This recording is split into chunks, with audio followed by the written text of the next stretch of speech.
গত ২৮ ফেব্রুয়ারি ইরান ভূখণ্ডে যখন প্রথম আমেরিকা ও ইসরায়েলি হামলা শুরু হয়, বিশ্বজুড়ে তখন একটাই আলোচনা, মধ্যপ্রাচ্যে কি তবে মহাযুদ্ধ শুরু হতে যাচ্ছে?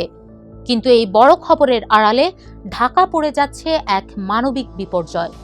দীর্ঘ ২ বছর ধরে চলা ধ্বংসযজ্ঞের পর গাজা উপত্যকার মানুষ এখন এক নতুন সংকটের মুখোমুখি। প্রশ্ন উঠছে, ইরান যুদ্ধ কি তবে গাজার জন্য কাল হয়ে দাঁড়ালো? ইরানের সঙ্গে যুদ্ধ শুরুর প্রথম দিন থেকেই গাজার সীমান্ত পারাপারগুলো কার্যত বন্ধ করে দিয়েছে ইসরায়েল। গাজার ২০ লাখ মানুষের বেঁচে থাকার জন্য দিনে অন্তত ৬০০ ট্রাক ত্রাণের প্রয়োজন, কিন্তু বর্তমানে যা ঢুকছে তা প্রয়োজনের তুলনায় নগণ্য। অর্থনীতিবিদ মোহাম্মদ আবু জিয়াব বলেন, আঞ্চলিক নিরাপত্তার অজুহাতে ইসরায়েল গাজায় বাণিজ্যিক পণ্য সরবরাহ কমিয়ে দিয়েছে, ফলে বাজারে নিত্যপণ্যের দাম বেড়েছে ২০০ থেকে ৩০০% পর্যন্ত। সাধারণ মানুষের নাভিশ্বাস উঠছে এক মুঠো খাবারের জন্য।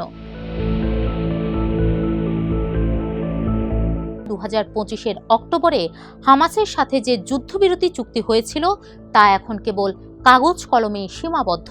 গাজার স্বাস্থ্য মন্ত্রণালয়ের তথ্য অনুযায়ী এই তথাকথিত যুদ্ধবিরতি চলাকালেই ইসরায়েলি হামলায় ৬ শতাধিক মানুষ নিহত হয়েছেন। বিশ্লেষকদের মতে বিশ্বের মনোযোগ এখন তেহরান আর ওয়াশিংটনের দিকেই, আর এই সুযোগকেই কাজে লাগাচ্ছে ইসরায়েল।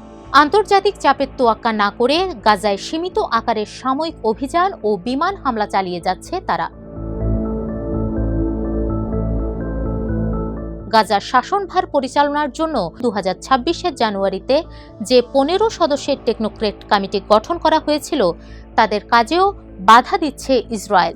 চুক্তির দ্বিতীয় ধাপ অনুযায়ী গাজা থেকে ইসরায়েলি সেনা প্রত্যাহার এবং পুনর্গঠন কাজ শুরু হওয়ার কথা ছিল ২০২৬-এর শুরুতে, কিন্তু ইরান যুদ্ধকে ঢাল হিসেবে ব্যবহার করে প্রধানমন্ত্রী বেনিয়ামিন নেতানিয়াহু এই প্রক্রিয়াকে ঝুলিয়ে রাখছেন বলে মনে করছেন রাজনৈতিক বিশ্লেষক আহাদ ফারওয়ানা। গাজার স্বাস্থ্য ব্যবস্থা এখন ধ্বংসস্তূপ।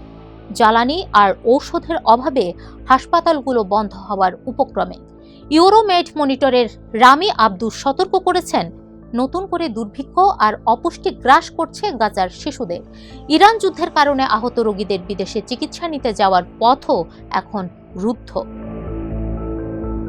গাজার ৬০% এলাকা এখনো ইসরায়েলি বাহিনীর নিয়ন্ত্রণে। পর্যবেক্ষকরা বলছেন, গাজাকে একটি স্থায়ী অস্থিতিশীলতার মধ্যে রাখাই এখন ইসরায়েলের কৌশল।